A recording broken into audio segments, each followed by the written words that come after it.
This is where the camera's supposed to be, but Oliver took over the chair. Oh, okay. Okay, thanks. Thanks for making room for us to do our yoga video. Today we're doing Ustrasana, which is Camel Pose. I love this pose. It feels so good. We'll definitely need some variations because it's not usually completely accessible to everyone. So I don't understand why he's saying it's only 3 stars out of 60. Guys, I totally do not trust BKS Iyengar's assessment of difficulty level.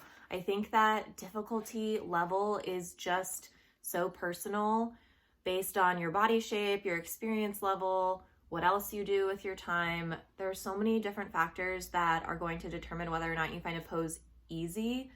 I just think that we can't even listen to what he's saying in terms of if it's easy or not. So do you guys want to keep hearing if, you know, what he rates them? I mean, I guess I'll keep sharing because I'm trying to share everything that he says about each pose. But anyways, here's the preparation for Camel Pose, Ustrasana.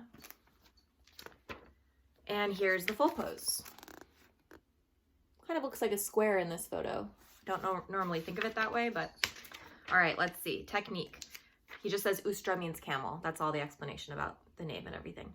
Technique. Kneel on the floor, keeping the thighs and feet together. Usually I tell people to do hips width distance because it's easier on your low back. Toes pointing back and resting on the floor.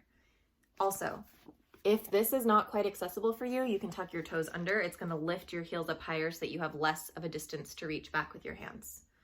Rest the palms on the hips. Stretch the thighs, curve the spine back, and extend the ribs.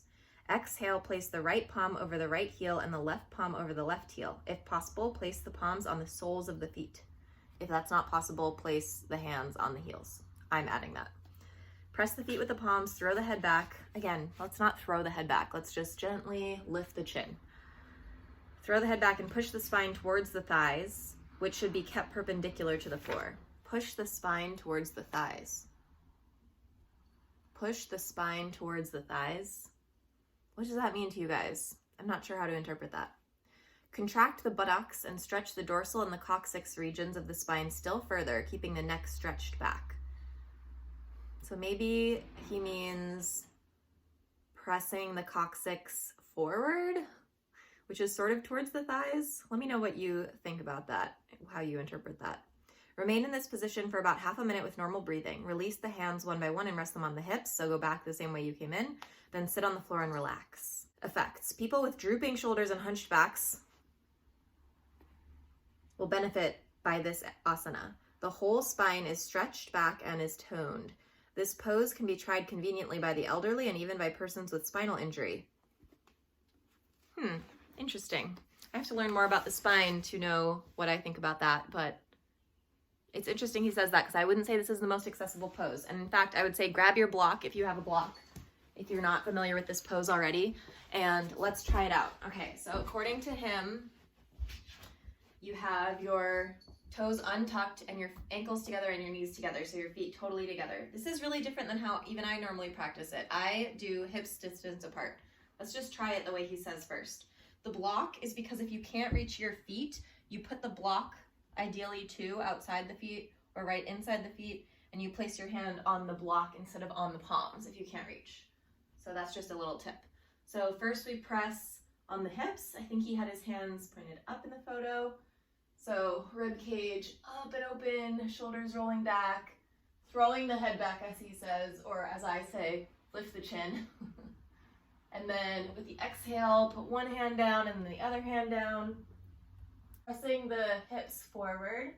This is a much more intense stretch than if you just put your hips, your knees and your feet hips width distance, which is what I prefer to do, and tuck your toes in.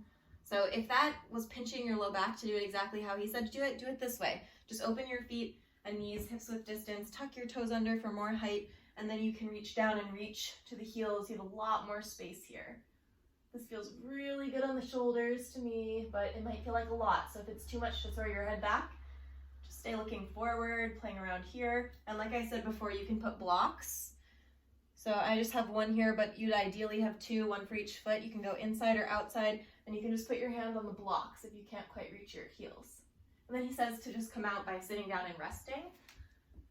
So ideally sitting on the heels, or another option is to sit in between the heels, or if you had your block here between your heels, you could sit on the block.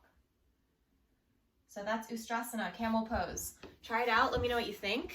Let me know if you think it's only 3 stars out of 60 in difficulty level. I just don't agree with his assessment of difficulty level, but drop me a comment and let me know what you think. Thanks for watching. Subscribe if you haven't yet, and I'll talk to you tomorrow.